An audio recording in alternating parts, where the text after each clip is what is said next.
James, and I'm back in my apartment. I just made a video in Japanese the other night in which I mentioned that I would prefer or like to, or in the future, get out of my apartment and make videos. However, the reason I'm just opting out for sitting in my apartment making videos right now is because I'm in a routine of doing work until a little bit late and then coming home, and there's not really much room, time, or energy to go out anywhere to make videos. So the easiest way to do it is just here in my apartment. But I will be sure to get out to a cool place around town or interview a friend in Japanese or something. Some fun talks. Hopefully I can catch those on video if I'm not too timid, but we'll see what happens. Anyway, the reason I'm making tonight's video is to talk about Japanese study. And there's a thing in Japan, or I guess in any country, most countries around the world, there's a Japanese test called the JLPT. And the JLPT stands for Japanese Language Proficiency Test. So I just thought, I'm no expert by any means about this, how to pass the JLPTN1.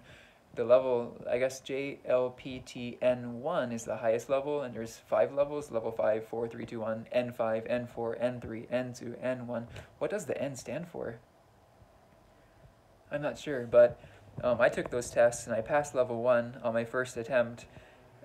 Yay! Yeah, but it was something I studied pretty hard for though, and I guess just I want to wrap my thoughts up about the JLPT once and for all with this video. It's not really a part of my life anymore. I don't really proactively study Japanese anymore like I did when I was pursuing those tests. However, I do want to, and there's no real method for how to pass these tests. It's just up to you.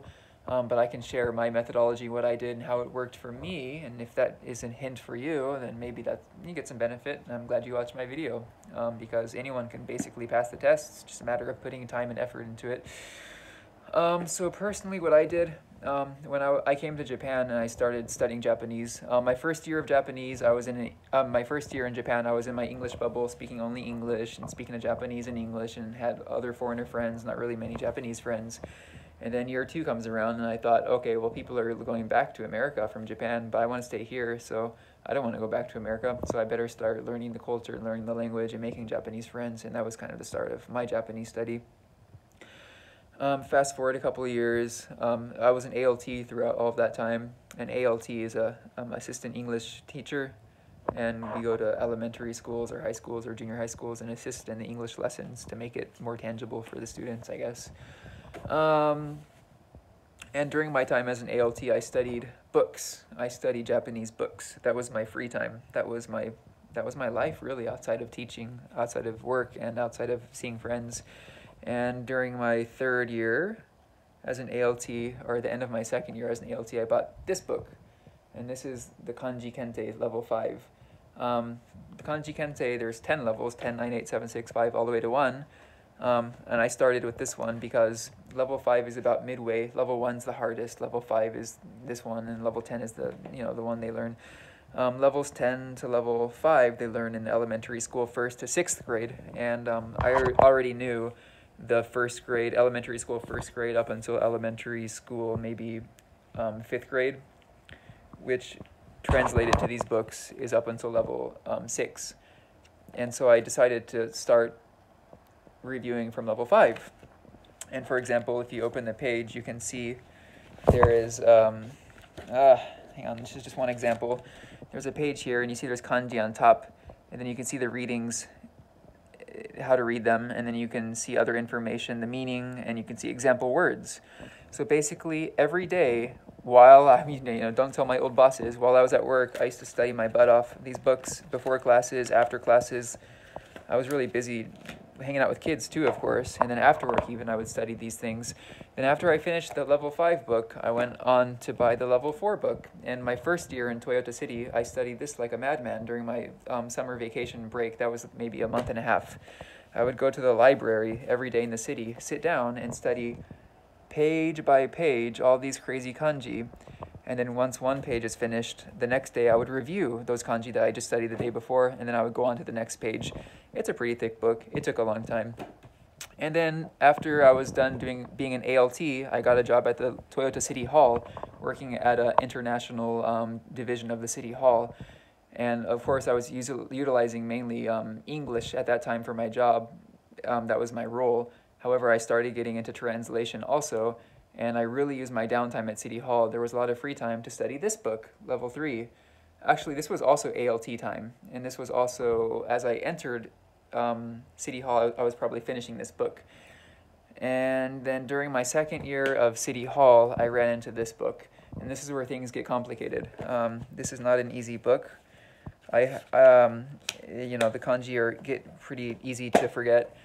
And then I also have the next Level 2 book, but I never could make it through that book. I kind of gave up. No, I didn't give up, but it's just something I got too busy with life, with having kids and getting married.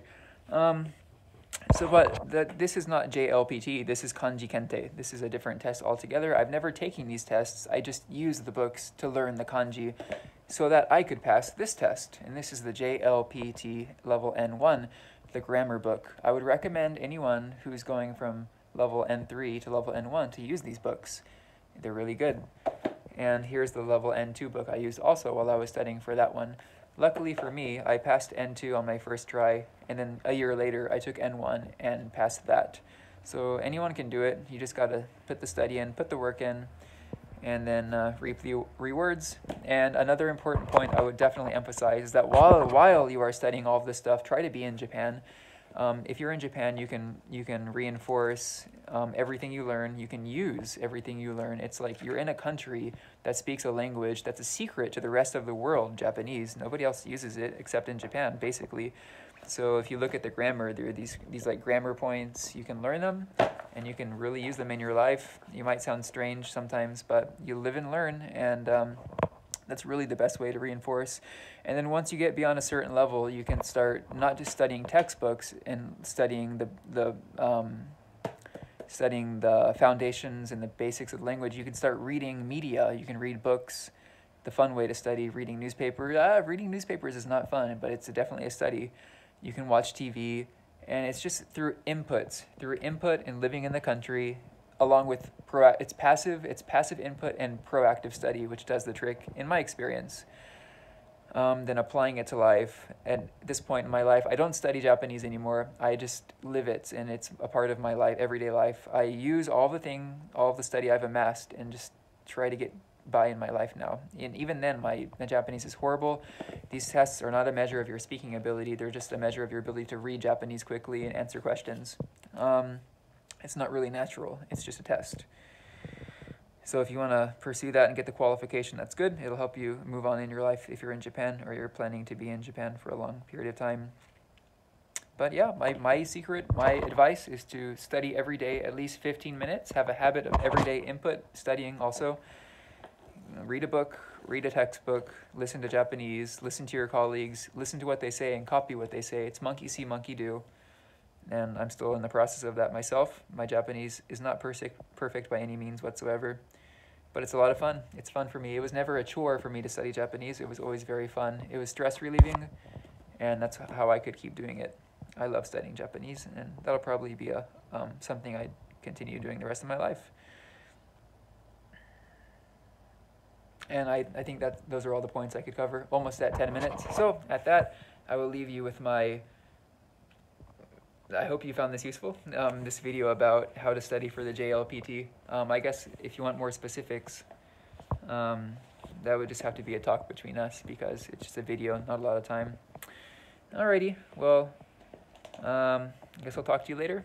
See you next time, and I hope I can go out to an event or talk with a friend or do a funner YouTube video than just being here alone in my apartment. I know, ooh, so sad. But that wraps it up. Bye-bye. Thank you for listening, and mata ne. Bye.